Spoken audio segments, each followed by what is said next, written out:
Shelley Manual for Resurrect America and Oceans of Glory.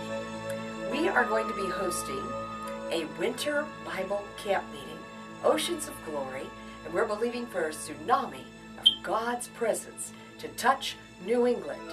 Everyone yearning for the great awakening America needs now. This will begin on Saturday the 17th, and it will go through Tuesday night the 20th at the Pilgrim Sands Hotel Function Room on Route 3A, which is also known as Warren Avenue on Long Beach, right across the road from the Plymouth Plantation.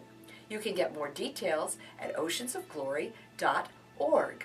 It's free registration, but we'd love to know if you're coming, so please click on the links and sign up. On Saturday, starting at 10 a.m. and again at 2 p.m., we will be beginning a Pastors and Ministers Workshop. It will be hosted by Reverend Michael Landsman, who is world-renowned for having been able to build stellar, excellent health ministries of both paid and volunteer staff to take churches that were struggling into mega church level and all the levels in between, all over the world. He is well known for his work with Buddy Bell, Buddy Harrison. He's also developed the Bible curriculum for several Bible colleges, including the Oceans of Glory Bible School. And our focus is to train up the saints to go back into all the churches in the area and assist their pastors in soul winning and hands-on facilitating for people in need in their communities. And one of our projects currently will be to talk about what's happening with our new Veterans Resolution Bill in Congress. My first resolution and bill were passed in 2014 with a unanimous vote from the U.S. Senate to preserve our Star-Spangled Banner to the perpetuity of the end of the nation. We have revisited Congress just a few days ago and also met with Mr. Davis, the head of the VFW in Washington, D.C. We found out Congress had a few things to help our veterans and those in distress who return in a situation where they may not be able to integrate into society to the best of their abilities. But mostly, it needs to go to the hands of communities, pastors, churches, civic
celebrating our veterans, and we will be praying intensely for our nation and our president. Then on Sunday afternoon, we're going to have Pastor Mark Donald from Botswana, Africa, who has proven to have a very accurate prophetic ministry and also has an interesting perspective and viewpoint coming from afar as to what he believes America can and must do to reach back out full circle, to bring the knowledge of the glory of the Lord to all the earth once more. And then we're going to have Sharon and Phil Buzz, who are the CEO directors, presidents of an organization that is over 50 years old, called the End Time Handmaidens and Servants, that has reached over 100 nations. They've been the missionaries that do the tough stuff with intercessory prayer and the Daniel fast and so on and so forth. And they've sent the missionaries into the places where they have to smuggle Bibles behind the Iron Curtain, are bold enough to preach the gospel where a Christian could be shot or hung or executed. So you'll want to come here. They're truly miraculous miracle stories, very deeply involved in the nation of Israel as well. And then we are going to have a beautiful time of fellowship and a dinner on Sunday evening, the 18th. So please be sure to sign up. Please come and join us. There might even be some reenactors who are going to be there in pilgrim costumes and tell us some history that we will all enjoy. I hope to see you for the tsunami of God's glorious waves, and I will leave you with this word. In 1998, God gave this prayer focus to us. The voice of the last awakening out of the lighthouse of New England will crack the salt-encrusted rusty hinge of the spiritual gateway of America, and the last great awakening shall come. The first great awakening was in New England in the 1700s, when all hope seemed lost for this new experiment of democracy. Society had become agitated and angry at one another with all kinds of immorality. Prostitution houses were overflowing and drunks in bars and pubs. People were losing hope under the tyranny of the British Empire and the way they were causing American colonists to struggle. Suddenly, the Great Awakening came. God's presence invaded the land once more. People sweetened in their understanding of one another, their behavior. Morality improved to a biblical level. People gave their heart, soul, mind, and bodies to Jesus Christ once more in the born-again experience. Out of that was birthed our Constitution, our Declaration of Independence, our Bill of Rights. That was the Christian American foundation, the heritage of this nation. Then when everything started to go rather off-kilter and awry again, another Great Awakening came, the Second Great Awakening, once more coming out of the bowels of New England.